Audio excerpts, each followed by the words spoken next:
Hello everyone, সবাই কেমন আছেন? আপনাদের নিশ্চয়ই হানিফ সংকেতের ইত্যাদির কথা মনে আছে। ইত্যাদির শুরুতে একটি থিম সং বাজানো হয়। থিম সংটা হচ্ছে এরকম: কেউ কেউ অবিরাম চুপি চুপি, চেহারাটা পাল্টে সাজে বহুরূপী, বোঝা তো যায় না তাদের মতি গতি, সমাজের ছোট বড় অসঙ্গতি, ইত্যাদি ইত্যাদি। আচ্ছা, এই গান কেন গাচ্ছি? এটা হঠাৎ করে খুব প্রাসঙ্গিক মনে হলো যে সমাজে কিছু মানুষ আছে যারা বহুরূপী। তাদের সুবিধার জন্যে, প্রয়োজনে তারা তাদের চেহারা বদলে ফেলে। এটা তো নতুন কিছু নয়।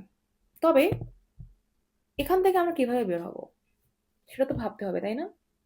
ব্রেকিং সাইলেন্স সেটাই বলে যে সমাজের সকল অসঙ্গতি থেকে আমাদের বের হতে হবে।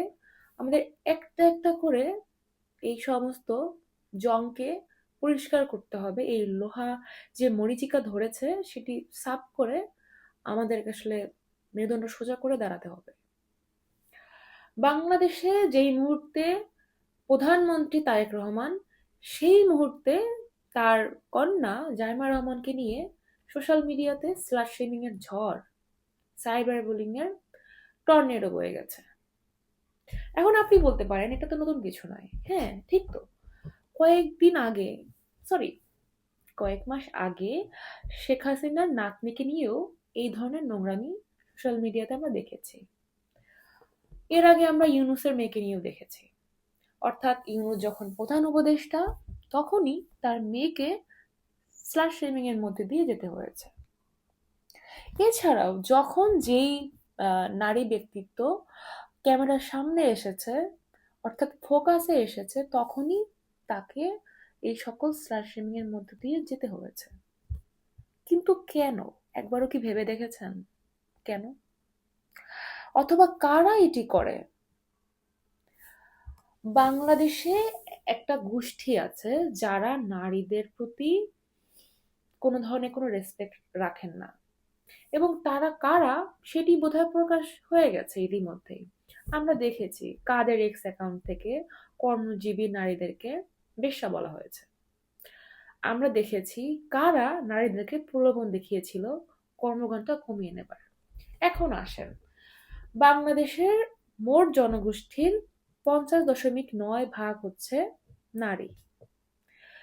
নারী যখন কাজ থেকে বের হয়ে আসবে, অটোমেটিকলি সেই জায়গাগুলো খালি হয়ে যাবে, অর্থাৎ কর্মসংস্থান তৈরি হবে। নতুন করে না হোক, পুরনো গুলো তো খালি হবে।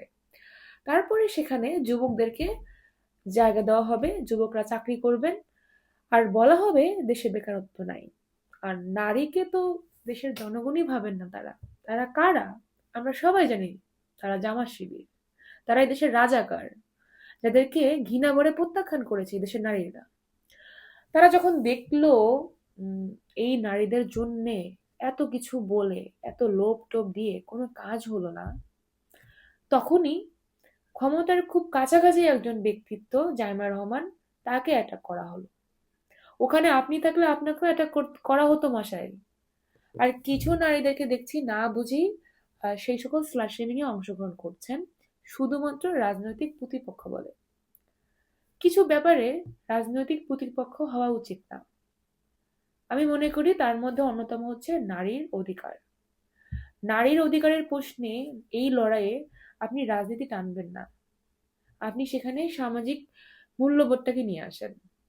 দেখবেন যে পরিস্থিতি এভাবেই স্বাভাবিক হয়ে যাচ্ছে। ধরুন শেখ হাসিনার নাতনি, অথবা তারেক রহমানের মেয়ে, অথবা ইউনূসের কন্যা, অথবা অন্য কোনো মেয়ে, অজপাড়া গায়ের কাউকে নিয়েই আর কোনো নোংরা মন্তব্য করা সম্ভব হচ্ছে না। কারণ আমরা ততক্ষণে জামাত শিবিরকে দাবিয়ে ফেলেছি। আমরা এটি না করে আমরা যদি এতে অংশগ্রহণ করি, তাতে বরঞ্চ আমাদের এই সমাজের নারীরা আমাদেরকে ছিছি করবে। তাই আমি আহ্বান জানাই, যে সকল নারীরা উঠতে চায় তাদের পাখা কাটবেন না প্লিজ। তাদেরকে উঠতে দিন, তাদেরকে নাচতে দিন, তাদেরকে গাইতে দিন। এই দেশের যে আবহমান সংস্কৃতি রয়েছে সেটি বজায় থাকুক। রবীন্দ্রনাথ যখন বলেন নাচে জন্ম, নাচে মৃত্যু, পাছে পা আছে, তারা থই থই, তারা থই থই। কি আনন্দ, কি আনন্দ, দিবারাত্রি, নাচে মুক্তি, নাচে বন্ধ, সে তরঙ্গ ছুটির অঙ্গে, পাছে পা আছে। মম চিত্তে, মম চিত্তে, নীতি নিত্যে, কে যে নাচে, তারা থই থই, তারা থই থই।